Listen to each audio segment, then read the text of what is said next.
नमस्कार. मी प्राध्यापक Amol Antarkar. The winners career पॉईंटच्या ऑनलाईन सिरीजमध्ये आपलं स्वागत आहे. मी तुमचा हा जो विषय कव्हर करणार आहे तो म्हणजे आधुनिक भारताचा इतिहास.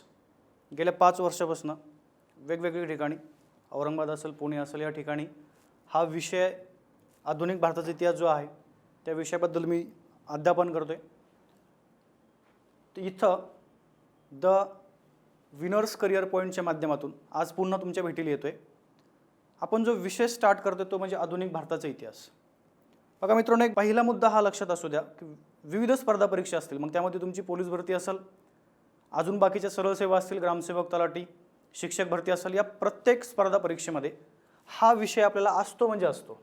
आणि हा असा एकमेव विषय आहे आधुनिक भारताचा इतिहास की जो आपल्याला आउट ऑफ मार्क मिळवून देऊ शकतो. परंतु कधी आपल्याला जर त्या विषयाचं आपण जर व्यवस्थित अध्ययन केलं तर इथं द विनर्स करिअर पॉईंटच्या माध्यमातून हा विषय मी तुमच्यासमोर मांडतोय आणि अगदी व्यवस्थित आणि मुद्देसूद प्रत्येक पॉईंट आपण कव्हर करणार आहोत. तर हा जो विषय आहे एक जनरली आपण जर सरासरी रेशो काढला तर प्रत्येक स्पर्धा परीक्षेमध्ये सरळ सेवेचे असतील, पोलीस भरती असेल, एक 5 ते 7 मार्क आत्तापर्यंत ह्या विषयावरती विचारलेले आहेत. मग आपल्याला जो इतिहास समजून घ्यायचा आहे तो आहे आधुनिक भारताचा इतिहास. बघा, ज्यावेळेस तुम्ही इतिहासाचा अभ्यास करता एकूण 3 प्रकारचा इतिहास आपल्याला विचारला जातो. एक आहे प्राचीन भारताचा इतिहास, दुसरा आहे मध्ययुगीन भारताचा आणि तिसरा आहे आधुनिक भारताचा. मग हा जो आधुनिक भारताचा इतिहास आहे आपल्याला प्रत्येक स्पर्धा परीक्षेमध्ये 5 ते 7 मार्कापर्यंत याची रेंज गेलेली आहे. आणि बघा, जर आपण कोणतीही परीक्षेचा विचार केला, स्पर्धा परीक्षेचा, तर आपल्याला हा विषय आउट ऑफ मार्क मिळवून देऊ शकतो. परंतु कधी मार्क मिळवून देऊ शकतो आउट ऑफ, जर आपण त्याचा व्यवस्थित अभ्यास केला तर. आता इथं आपण ह्या विषयाकडे येतोय.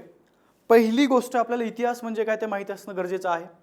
आपल्याला समजून घ्यायचा आहे हा इतिहास, आधुनिक भारताचा इतिहास. त्यानंतर ह्या इतिहासाचा जनक कुणाला म्हणायचं, इतिहासाचा उगम कसा झाला, या शब्दाची उत्पत्ती कशी झाली, ह्या सगळ्या बारीक सारीक पॉईंट जे आहेत इतिहासाचे हे तुमचे मी कव्हर करणार. परंतु इथं आज आपल्याला जे प्रकरण स्टार्ट करायचे इतिहासामधलं अगदी सगळ्यात महत्त्वाचं प्रकरण आहे, ज्याच्यावर आपल्याला नेहमी एखादा प्रश्न परीक्षेमध्ये असतो, ते म्हणजे बंगालचे गव्हर्नर.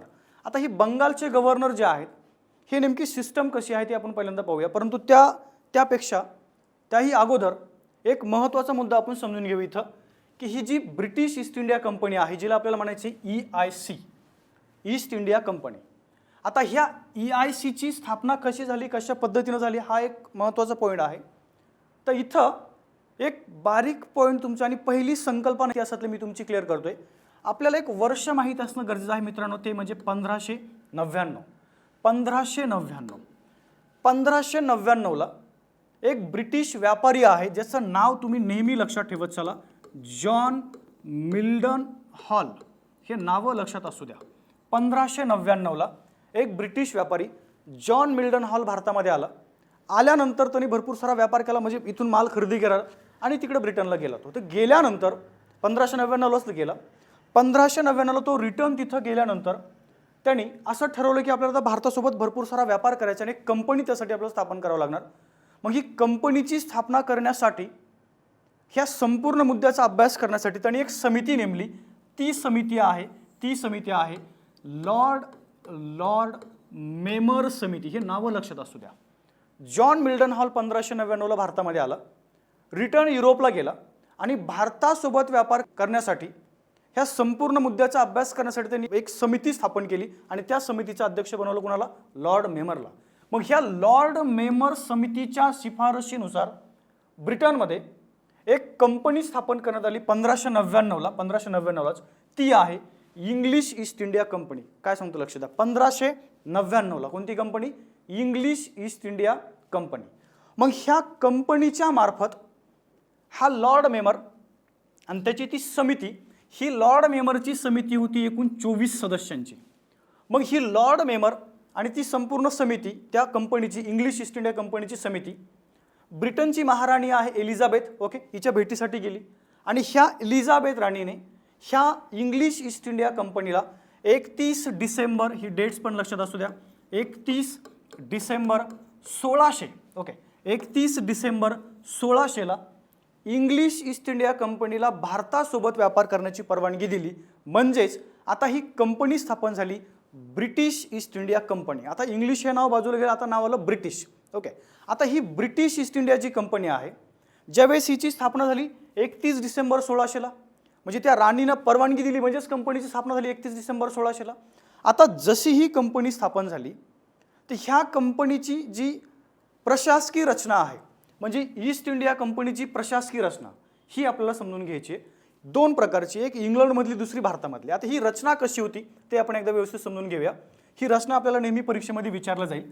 ही रचना अशी आहे, ह्या ईस्ट इंडिया कंपनीची रचना दोन प्रकारची पाहिजे आपल्याला, एक पाहिजे इंग्लंडमधली, दुसरी पाहिजे भारतामधली. व्यवस्थित आपण समजून घेऊया इंग्लंडमधली रचना कशी होती आणि भारतामधली तिची रचना कशी होती. आता पहिला मुद्दा असा आहे, ज्या वेळेस इंग्लंडमध्ये ह्या कंपनीची EIC म्हणजे east India company, British east India company, हिची दोन रचना आपल्याला माहिती असणं गरजेचं आहे. तिची प्रशासकीय रचना कशा, दोन प्रकारच्या, म्हणजे एक इंग्लंडमधली, दुसरी भारतामधली. आता ब्रिटिश म्हणजे ब्रिटनचा जर आपण विचार केला तर तिथं सर्वोच्च पद आहे ब्रिटनचा राजा किंवा राणी. ओके, मग ह्या ब्रिटनच्या राजा किंवा राणी हिच्या खाली तिथं ब्रिटिश पार्लमेंट आहे.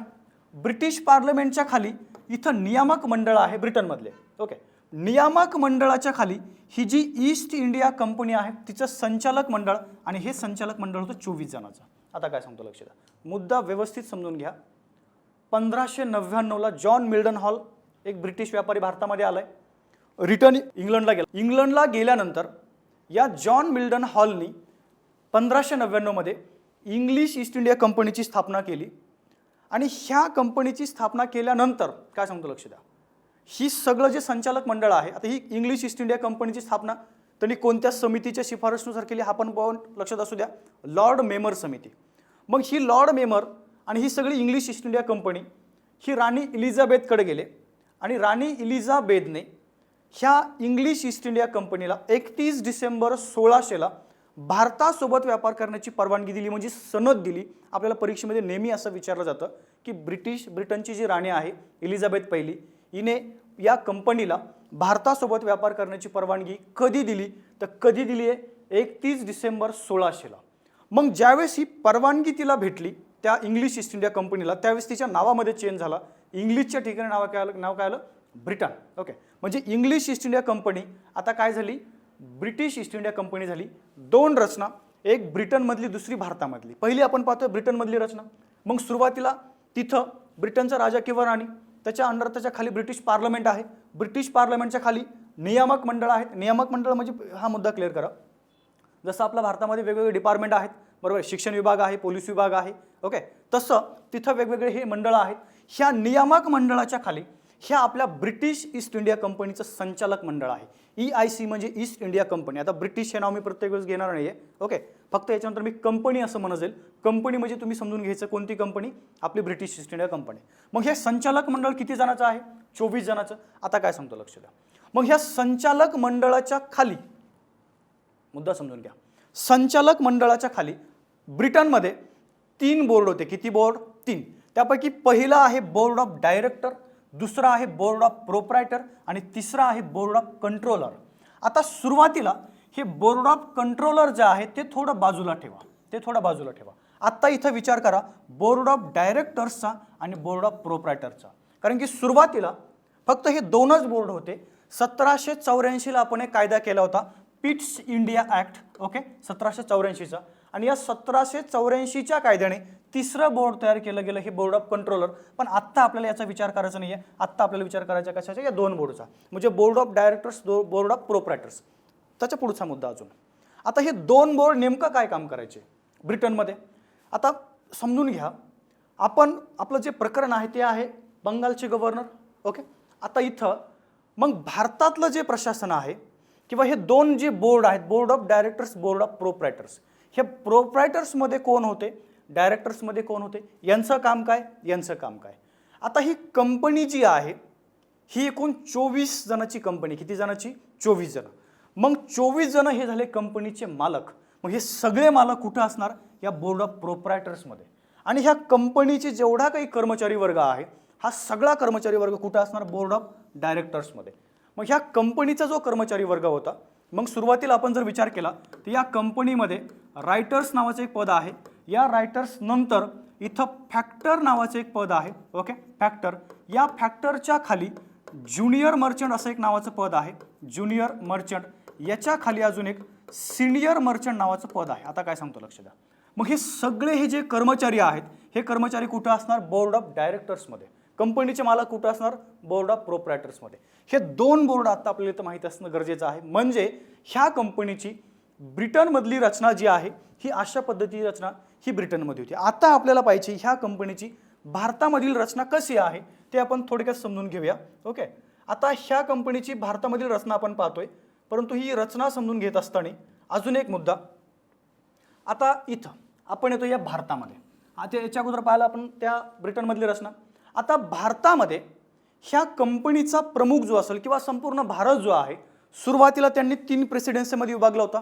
एक म्हणजे आपली बॉम्बे प्रेसिडेन्सी, बंगाल प्रेसिडेन्सी आणि मद्रास प्रेसिडेन्सी. अजून पुढं 1866ला एक आग्रा प्रेसिडेन्सी त्यांनी निर्माण केली होती, परंतु सुरुवातीला फक्त या 3 प्रेसिडेन्सी, बॉम्बे, बंगाल आणि मद्रास.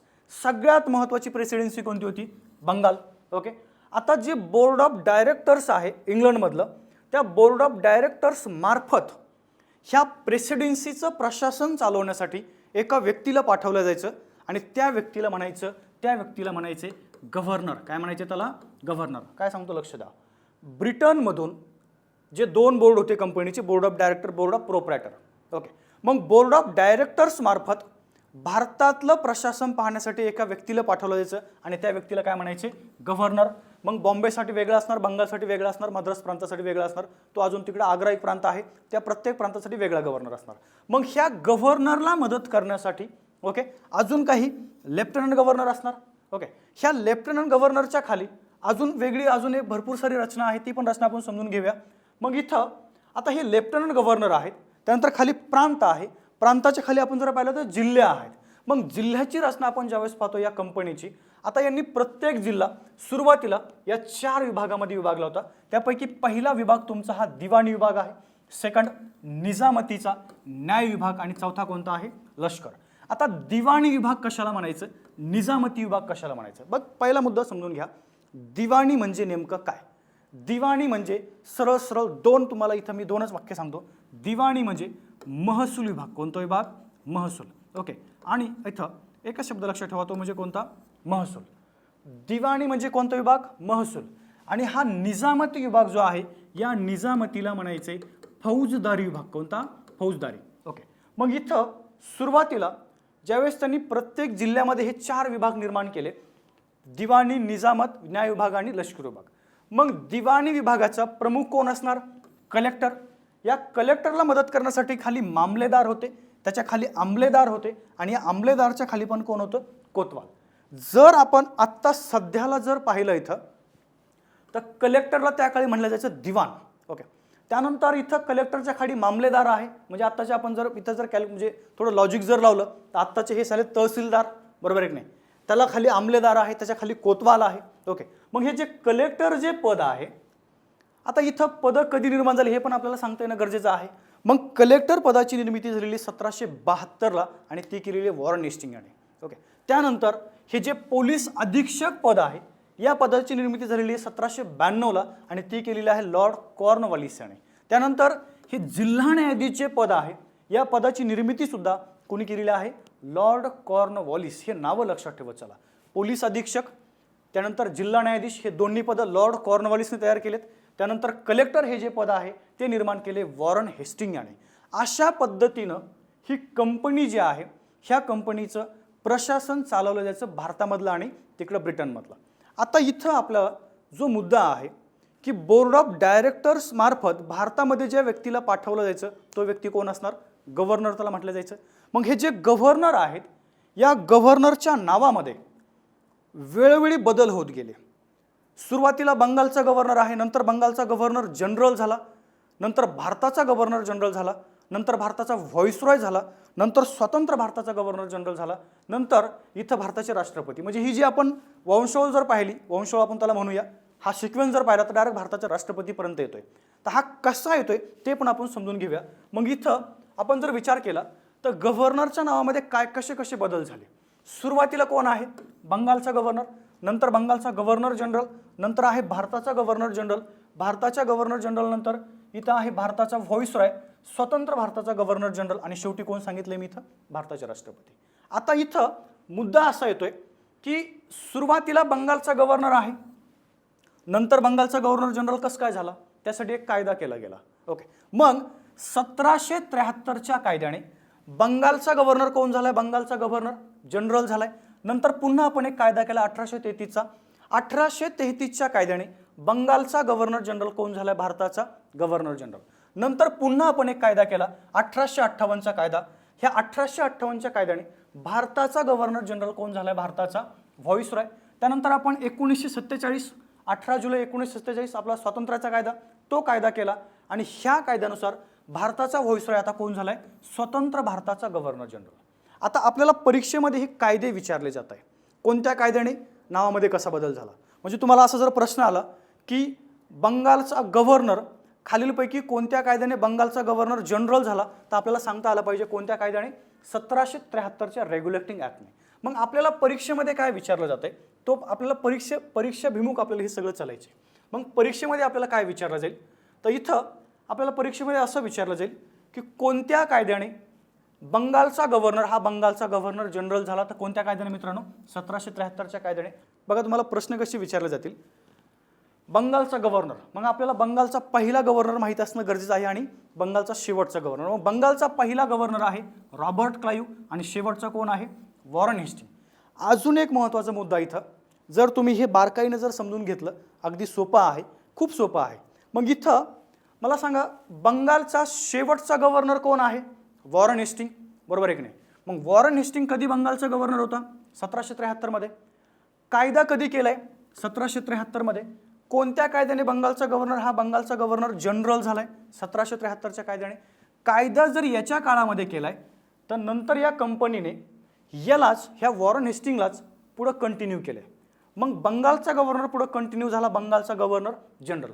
म्हणजे इथं जो शेवटचा आहे तो इथं पहिला आहे, इथं जो शेवटचा आहे तो इथं पहिला आहे, समजतंय का. इथं जो पहिला आहे तो खाली शेवटचा आहे. ओके, म्हणजे बंगालचा पहिला गव्हर्नर जर विचारलं तर रॉबर्ट क्लाइव्ह, शेवटचा विचारलं तर वॉरन हेस्टिंग. बंगालचा पहिला गव्हर्नर जनरल जर विचारलं वॉरन हेस्टिंग, शेवटचा गव्हर्नर जनरल विचारलं विल्यम बेंटिंग. भारताचा पहिला गव्हर्नर जनरल विल्यम बेंटिंग, भारताचा शेवटचा गव्हर्नर जनरल लॉर्ड कॅनिंग. हे असे नावं लक्षात ठेवत चला. भारताचा पहिला व्हॉइसरॉय लॉर्ड कॅनिंग, शेवटचा व्हॉइसरॉय लॉर्ड माउंटबॅटन.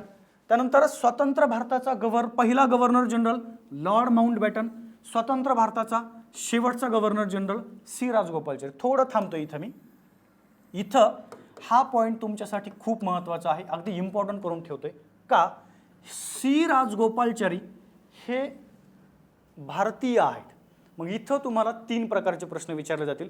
बघा तुम्हाला मी अजून काय सांगतोय, इतिहास विषय तुमचा एकही मार्क मी जाऊन देणार नाही, ही पहिलं लक्षात ठेवा. आणि मी तुम्हाला परीक्षाभिमुख सगळं देणार आहे. मी तुम्हाला बाकीचं असं ऑदर काही मटेरियल देणार नाही, जे परीक्षेला येतंय ना त्याच्यावर आपण फोकस करूया. आणि एक अजून मी तुम्हाला सांगतो, 1984 पासून तर डायरेक्ट 2020 पर्यंत जेवढे इतिहासावर प्रश्न आलेत, अगदी सरळ सेवा, MPSC असेल, राज्यसेवा असेल, PSI ST असेल, सगळ्या परीक्षा असतील, अगदी गट क पर्यंत, ह्या सगळ्या प्रश्न जे आहेत हे सगळे प्रश्न मी इथं जोडणार आहे. कळतंय का. म्हणजे मी तुम्हाला टीचिंग करता करता सांगाल की इथं प्रश्न तुम्हाला येऊन गेलेला आहे अगदी 1984 पासून. तिथपासून आपण प्रश्न पण इथं समजून घेऊया. मग इथं तुम्हाला प्रश्न आलेत कसे, जे मी आता सांगितले तुम्हाला तशा पद्धतीने, परंतु इथं मी थांबलोय का, हा पॉईंट तुमच्यासाठी महत्त्वाचा आहे. स्वतंत्र भारताचा पहिला गव्हर्नर जनरल जर तुम्हाला विचारलं, उत्तर द्यायचं लॉर्ड माउंटबॅटन, आलेला प्रश्न आहे. स्वतंत्र भारताचा शेवटचा गव्हर्नर जनरल, उत्तर द्यायचे सी राजगोपालचारी, प्रश्न आलेला आहे. स्वतंत्र भारताचा दुसरा गव्हर्नर जनरल सी राजगोपालचारी, शेवटचा पण आणि कितवा पण, दुसरा पण. पण अजून एक मुद्दा लक्षात ठेवत चला, जर प्रश्न तुम्हाला असा आला की स्वतंत्र भारताचा पहिला भारतीय शब्द जर आला, तर स्वतंत्र भारताचा पहिला भारतीय गव्हर्नर जनरल, उत्तर काय पाहिजे मित्रांनो आपलं, सी राजगोपालचारी.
कन्फर्म प्रश्न आलेला आहे 100%. प्रश्न येऊ पण शकतो. 3 प्रकारचे प्रश्न विचारले जातील. स्वतंत्र भारताचा पहिला गव्हर्नर जनरल लॉर्ड माउंटबॅटन, स्वतंत्र भारताचा शेवटचा गव्हर्नर जनरल सी राजगोपालचारी, स्वतंत्र भारताचा दुसरा गव्हर्नर जनरल सी राजगोपालचारी आणि स्वतंत्र भारताचा पहिला भारतीय गव्हर्नर जनरल. भारतीय हे नाव लक्षात ठेवा. म्हणजे भारतीय पहिला जर म्हटलं तर सी राजगोपालचारी. मुद्दा लक्षात येतोय. म्हणजे इथं तुम्हाला अशा पद्धतीने प्रश्न बरेचसे येऊन गेलेले आहेत. आणि शेवटी इथं भारताचे राष्ट्रपती म्हणजे 1950ला इथं काय झालं, आपण पहिले राष्ट्रपती म्हणून कोणाची निवड केली आहे, राजेंद्र प्रसादची. परंतु एक मुद्दा लक्षात ठेवा, राष्ट्रपती पदाच्या पहिल्या निवडणुका झाल्या 1952ला. ओके, 52ला निवडणूक झाली, पण आपण यांना नियुक्त कधी केलं, 1950ला. म्हणजे कंटिन्यू लगेच. आणि आता सध्याला करंटचे राष्ट्रपती कोण आहेत, 2020चे आपले कोण आहेत, रामनाथ कोविंद. म्हणजे एक मुद्दा लक्षात ठेवा, मी तुम्हाला हा जो पॅटर्न म्हणजे घेऊन आलोय 1757 पासून, तर मी तुम्हाला घेऊन आलो डायरेक्ट 2020 पर्यंत. समजतं काय चाललंय. 1757 पासून तो कुठं घेऊन आलो तुम्हाला मी, 2020 पर्यंत. हा सिक्वेन्स आपल्याला इथं माहीत असणं गरजेचं आहे. खूप महत्त्वाचा मुद्दा आहे, कारण की जर तुम्हाला बरेचदा प्रश्न विचारले गेलेत, जाणार पण आहेत. बंगालचा गव्हर्नर, बंगालचा गव्हर्नर जनरल, भारताचा गव्हर्नर जनरल, भारताचा व्हॉइसरॉय, स्वतंत्र भारताचा गव्हर्नर जनरल आणि शेवटी भारताचे राष्ट्रपती. कायदा लक्षात ठेवा. चला, कोणत्या कायद्याने कसा बदल होत गेला, पहिला शेवट लक्षात ठेवा. चला, आणि मात्र फोकस इथं असू द्या या स्वतंत्र भारताच्या गव्हर्नर जनरलवरती. अजून रिपीट करतो, स्वतंत्र भारताचा पहिला गव्हर्नर जनरल लॉर्ड माउंटबॅटन, स्वतंत्र भारताचा शेवटचा गव्हर्नर जनरल सी राजगोपालचारी आणि स्वतंत्र भारताचा पहिला भारतीय गव्हर्नर जनरल जर म्हटलं तर उत्तर काय लिहायचं आपलं, सी राजगोपालचारी. आता आपल्याला थोडं पुढे जायचंय. आपल्याला समजून घ्यायचे बंगालचे गव्हर्नर. एकूण 7 व्यक्ती झाले बंगालचे गव्हर्नर. हे 7 व्यक्ती कसे होते, त्यांनी बंगालमध्ये भारतामध्ये नेमकं काय केलं हे पण आपण समजून घेऊया. कशा पद्धतीने त्यांना भारतातलं प्रशासन राबवलं. ओके, आता मग बंगाल, आता तुम्हाला तर एक मुद्दा समजलाय, गव्हर्नरची नियुक्ती कशी केली जायची, बोर्ड ऑफ डायरेक्टरमधून, बरोबर ना. मग आता इथं बंगालमध्ये एकूण 7 गव्हर्नर होऊन गेले. आता इथं तुम्हाला परीक्षेमध्ये प्रश्न कसे विचारले जातात ते आपण एकदा पाहूया. प्रश्न आपल्याला सोडायचे नाही, आपल्याला परीक्षा प्रश्नानुसार इथं आपल्याला यायचं आहे, बरोबर आहे ना. आपल्याला काय समजून घ्यायचं आहे, जसे प्रश्न विचारतील, जसा प्रश्नाचा पॅटर्न चेंज होतोय तसं आपल्याला इकडे यायचं आहे. आपल्याला हे चेंज करत जायचं आहे आपल्याला. ओके, आता इथं तुम्हाला प्रश्न एकूण 3 ते 4 प्रकारचे ह्याच डायग्रामवर प्रश्न येतील. सरळ तुम्हाला पहिला प्रश्न असा विचारला जाईल, बंगालचा पहिला गव्हर्नर कोणता, डायरेक्ट सांगता आला पाहिजे, Robert Clive. Okay, Robert Clive बंगालचा किती वेळेस गव्हर्नर झाला सांगा, 2 वेळेस. हा आलेला प्रश्न आहे, किती वेळेस, 2 वेळेस. सेकंड, तिसरा नंबरचा प्रश्न, खालीलपैकी 1769 ते 1772 या कालखंडामध्ये बंगालचा गव्हर्नर कोण होता सांगा, कोण होता, कार्टियर. तिसरा प्रश्न. असे प्रश्न तुम्हाला येऊ शकतात. किंवा अजून एक नवीन मेथड आहे प्रश्नाची, डायरेक्ट तुम्हाला 4 नावं दिली जातील याच्यातले कोणतेही, आणि डायरेक्ट सांगितले जाईल की खालील व्यक्तींचा त्यांच्या पदानुसार योग्य क्रम लावा. तर हा क्रम जर तुम्हाला लावा असा जर प्रश्न आला तर त्यासाठी तुम्हाला हे 7 नावं आणि हा त्यांचा कालखंड मात्र एक्झॅक्ट माहीत असणं गरजेचं आहे. ठीक आहे. मग बंगालचा पहिला गव्हर्नर आहे रॉबर्ट क्लाइव्ह, सेकंड आहे हॉलवेल, हंगामी आहे तो, त्यानंतर व्हॅन्सी स्टार्ट आहे, त्यानंतर रॉबर्ट क्लाइव्ह सेकंड डबल आलाय तो, त्यानंतर वेरेलेस्ट, कार्टियर आणि शेवट कोण आहे, वॉरन हेस्टिंग. तर इथं आपल्याला अभ्यास करायचा आहे कोणाचा, या रॉबर्ट क्लाइव्हचा. आता ज्या वेळेस तुम्ही रॉबर्ट क्लाइव्हचा अभ्यास करता, रॉबर्ट क्लाइव्हचा अभ्यास करत असताना एक महत्त्वाचा मुद्दा लक्षात ठेवा. चला, 2दा तो बंगालचा गव्हर्नर झालाय. आता आपण पाहिलं 1757 ते 1760 हा त्याचा पहिला कार्यकाळ, आणि सेकंड 1765 ते 1767 हा त्याचा सेकंड कार्यकाळ. मग ज्यावेळेस हा रॉबर्ट क्लाइव्ह पहिल्यांदा बंगालचा गव्हर्नर झाला, म्हणजे कधी झालाय पहिल्यांदा, 1757 मध्ये, 1757 मध्ये. ओके, 1757 मध्ये. मग आता इथं 1757ला ज्या वेळेस रॉबर्ट क्लाइव्हने प्लासीची लढाई जिंकली. आता तुम्हाला अजून एक थोडं इंटरेस्टिंग फॅक्ट सांगतो मी, रॉबर्ट क्लाइव्ह भारतामध्ये आला कसा. ओके, वयाच्या 17व्या वर्षी हा व्यक्ती भारतामध्ये आलाय. कोण, रॉबर्ट क्लाइव्ह. ओके, आला कसा ते पण आपण समजून घेऊया. आता सुरुवातीला काय व्हायचं, हे ब्रिटिश व्यापारी जे आहेत हे जहाजामार्गे भारतात यायचे. मग त्यांचं जे पिशव्या सामान जे असायचं ना, त्यांचा व्यापार काय असेल ते, तर हा रॉबर्ट क्लाइव्ह तर त्याला तिकडून इकडे येऊन देत नव्हते सुरुवातीला. मग ह्या रॉबर्ट क्लाइव्हनं काय केलं, या महत्त्वाची गोष्ट, याला भारतामध्ये येण्याची खूप इच्छा होती. एक तर ह्या कंपनी 1600ला स्थापन झालेली आहे. यांनी भरपूर सारी संपत्ती भारतामधून ब्रिटनला नेली आहे. सगळ्या ब्रिटनमध्ये या कंपनीच्या नावाची चर्चा आहे. जो कोण ब्रिटनमधला कोणताही युवक असू द्या, याला ताबडतोब या कंपनीमध्ये जॉबला लागायचं आणि लवकर श्रीमंत व्हायचे.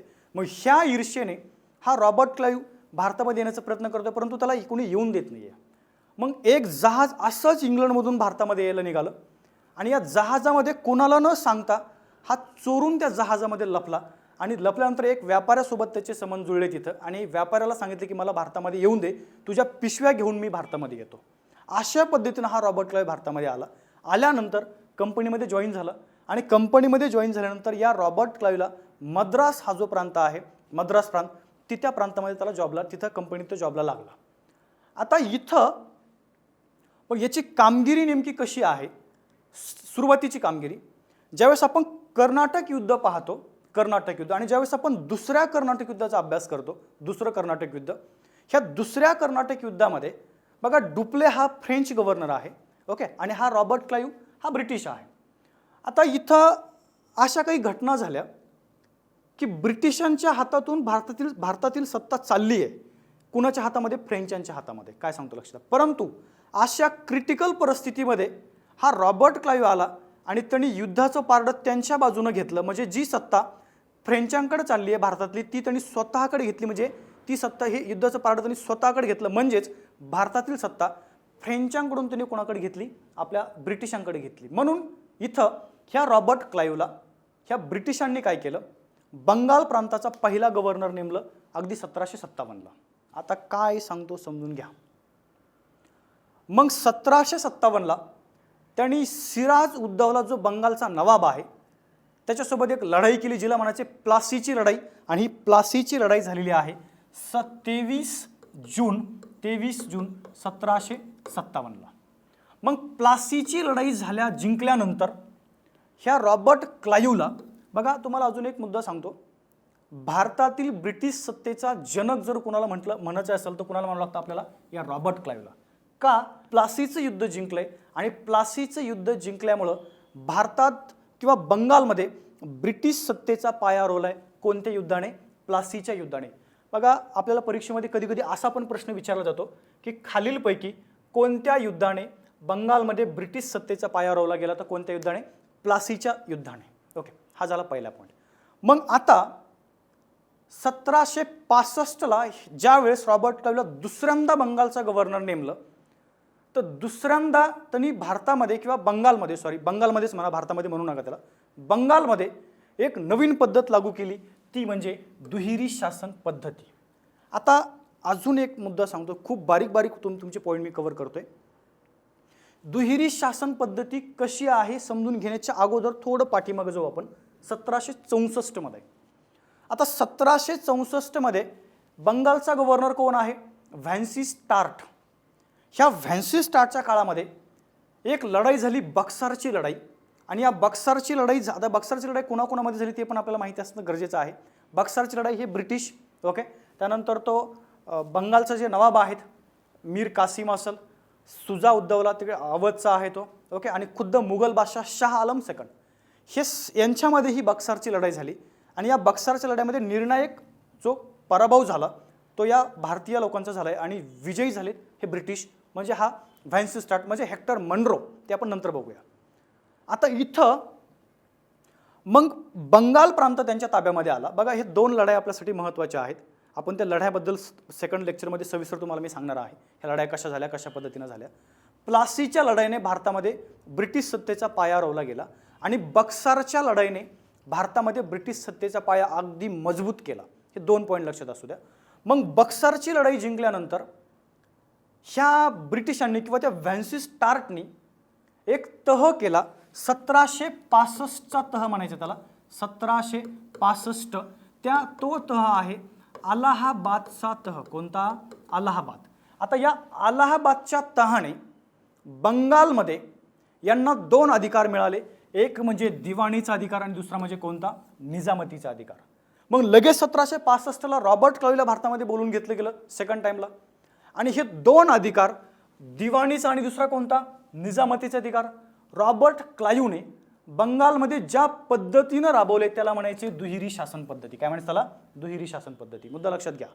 आता दिवाणीचे अधिकार कशाला म्हणायचं आणि निजामतीचे अधिकार कशाला म्हणायचे? दिवाणी म्हणजे सरळ सरळ बंगालमधून महसूल गोळा करणे किंवा तिथली न्याय व्यवस्था पाहणे, आणि निजामतीचे अधिकार म्हणजे सरळ सरळ बंगालमध्ये शांतता प्रस्थापित करणे. आता हे दोन अधिकार त्यांना कोणत्या तहाने मिळाले? अलाहाबादच्या तहाने.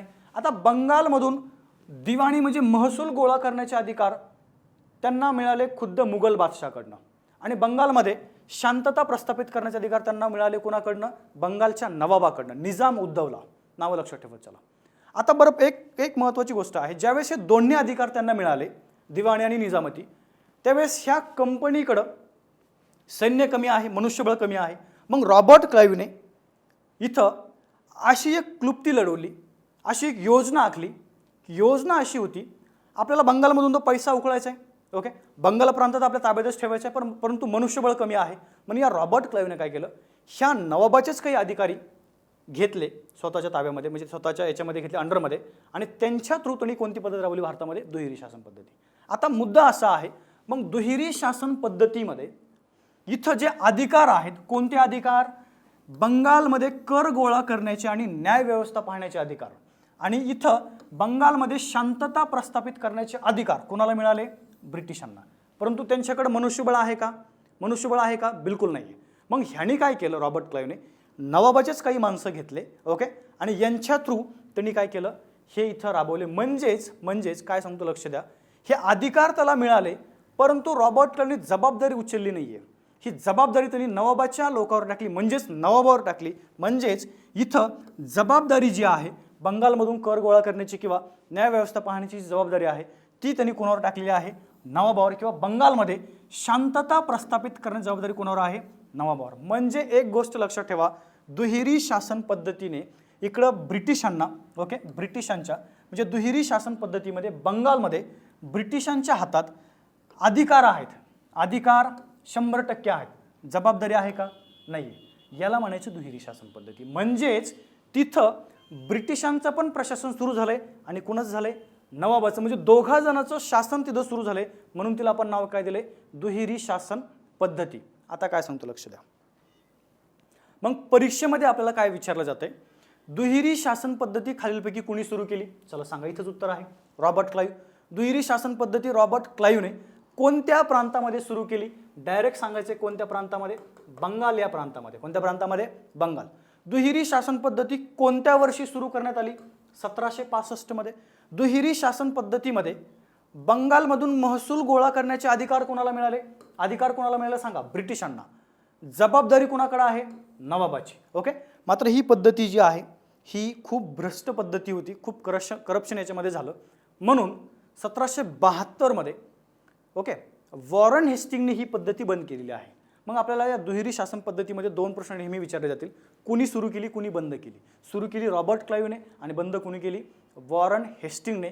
अजून एक मुद्दा सांगतो, इथं बंगालमध्ये रॉबर्ट क्लाईव्हने हे जे काही कर गोळा करण्यासाठी जे अधिकारी नेमले होते, मग ज्यावेळेस वॉरन हेस्टिंगने ही पद्धती बंद केली ओके, आणि ह्या कर गोळा करण्यासाठी जे अधिकार जे व्यक्ती नेमले होते त्यांना पण पदावरनं बाजूला काढलं आणि बंगालमधून महसूल गोळा करण्यासाठी त्या वॉरन हेस्टिंगने 1772ला बोर्ड ऑफ रिव्हेन्यूची स्थापना केली आणि बोर्ड ऑफ रिव्हेन्यूची स्थापना करून त्याने स्वतःचे अधिकारी दिवाण म्हणजेच कलेक्टर्स नेमले, म्हणजेच कलेक्टर पदाची निर्मिती कोणी केलेली आहे? वॉरन हेस्टिंगने. परंतु एक मुद्दा लक्षात ठेवा, कलेक्टर पदाची जी पाळंमुळं आहेत ती कुठं रोवलेली आहेत? या दुहेरी शासन पद्धतीमध्ये. मुद्दा लक्षात आलाय? अशा याला म्हणायचे दुहेरी शासन पद्धती. ठीक आहे. आता इथं आपण दुहेरी शासन पद्धती समजून घेतली, कोणी सुरू केली, कशा पद्धतीने सुरू केली, कोणत्या प्रांतामध्ये सुरू केली. ठीक आहे. आता सेकंड पॉईंट जो आपल्याला समजून घ्यायचा आहे तो आहे वॉरन हेस्टिंगचा, तो पण आपण कव्हर करूया. पण त्याच्या अगोदर आपला जो मुद्दा इथं झालाय आजच्या लेक्चरमध्ये, म्हणजे ह्या लेक्चरमध्ये मी तुम्हाला जे पॉईंट तुमचे जे कव्हर केलेत, ठीक आहे, हे कंपनीची रचना मी तुम्हाला समजून सांगितली कशा पद्धतीनं आहे कंपनीची रचना. सुरुवातीला ह्या कंपनीचे दोन बोर्ड होते ब्रिटनमध्ये, board of director, board of proprietors. ते बोर्ड ऑफ कंट्रोल 84ला निर्माण झाले पिट्स इंडिया ॲक्टने. ठीक आहे. त्यानंतर अजून एक मुद्दा होता, भारतामध्ये संपूर्ण भारत त्यांनी 3 प्रेसिडेन्सीमध्ये विभागला होता, बॉम्बे, बंगाल आणि मद्रास. मग भारतामधून बोर्ड ऑफ डायरेक्टर्स मार्फत भारतामध्ये एक व्यक्तीला नियुक्त केलं जायचं, त्याला काय म्हणतो आपण? गव्हर्नर. त्याच्या खाली लेफ्टनंट गव्हर्नर होता, त्याच्या खाली जिल्हा विभाग होता, जिल्ह्याचे पुन्हा 3-4 विभाग त्यांनी पाडले होते. मग दिवाणी असेल, निजामत असेल, न्याय असेल, लष्कर विभाग. मग दिवाणी विभागाचा प्रमुख आहे कलेक्टर. कलेक्टर पदाचा जनक आत्ता तुम्हाला सांगितलं मी, वॉरन हेस्टिंग. त्यानंतर निजामत, पोलीस याचा प्रमुख आहे पोलीस अधीक्षक. त्यानंतर न्याय विभाग, तिकडं आहे लष्कर विभाग. त्यानंतर आपण इथं बंगालचे गव्हर्नर पाहिले, परंतु यांच्या नावामध्ये कसा बदल होत गेला. सुरुवातीला बंगालचा गव्हर्नर आहे, नंतर बंगालचा गव्हर्नर जनरल झाला, नंतर भारताचा गव्हर्नर जनरल. मग हे कायदे लक्षात ठेवा. चला ठीक आहे. 1773च्या कायद्याने बंगालचा गव्हर्नर हा बंगालचा गव्हर्नर जनरल झाला. 1833च्या कायद्याने बंगालचा गव्हर्नर जनरल हा भारताचा गव्हर्नर जनरल झाला. 1858च्या कायद्याने भारताचा गव्हर्नर जनरल हा भारताचा व्हॉइसरॉय झाला. त्यानंतर सेकंड पॉईंट आपण असा पाहिला, इथं 1947चा जो कायदा आहे, या कायद्याने भारताचा व्हॉइसरॉय कोण झाला? स्वतंत्र भारताचा गव्हर्नर जनरल. आणि इथं मी तुम्हाला सांगितलं होतं हा पॉईंट IMP आहे. का? कारण की स्वतंत्र भारताचा पहिला गव्हर्नर जनरल माउंटबॅटन, शेवटचा गव्हर्नर जनरल राजगोपालचारी. स्वतंत्र भारताचा पहिला भारतीय गव्हर्नर जनरल जर विचारलं तर काय पाहिजे आपलं? C राजगोपालचारी. यांना अजून एक नाव आहे राजाजी. काय म्हणायचे? राजाजी. तुम्हाला इतिहासामधले भयंकर नाव सांगून देईल मी, असे डबल नावं आहेत. यांना आता राजाजी वेगळंच नाव आहे, बरोबर आहे की नाही? असे आपल्याला भरपूर नावं पाहायला भेटतील. नाव वेगळं, कार्य काहीतरी वेगळ्याच नावाने केले. असे मी तुम्हाला नंतर पुढं जसं आपला इतिहास पुढे जाईल तसं तुम्हाला मी भरपूर नावं सांगून देईल. त्यानंतर भारताचे राष्ट्रपती शेवटचे, म्हणजे आत्ता सध्याला करंट 2020चे. ओके. त्यानंतर आपण जो मुद्दा इथं पाहिला आहे, आपण बंगालचे गव्हर्नर पाहिले. हा संपूर्ण चार्ट लक्षात ठेवा मित्रांनो, पाठ करण्याचा प्रयत्न करा. त्यानंतर आपण सेकंड इथं दुहेरी शासन पद्धती पाहिली, या रॉबर्ट क्लाइव्ह संदर्भातली. कधी सुरू केली, कशी सुरू केली, या दुहेरी शासन पद्धतीमध्ये अधिकार कोणाकडे होते, जबाबदारी कोणाकडे होती, एवढे पॉईंट आपण इथं कव्हर केलेत. तर आजच्या लेक्चरपुरतं एवढा हा जो मॅटर आहे तो आपल्याला सफिशियंट आहे. ठीक आहे, आपण थांबू इथं. भेटूया सेकंड लेक्चरमध्ये. तोपर्यंत धन्यवाद.